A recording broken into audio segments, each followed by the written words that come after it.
Welcome back to another technical deep dive here in the debug zone.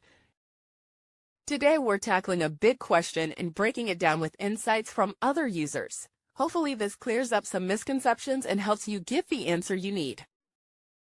So buckle up, stay a little curious, and let's jump right in.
And that's a wrap.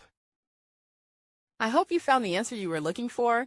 If you did, take a second to hit that subscribe button. It really helps out. And let me know in the comments which solution worked best for you.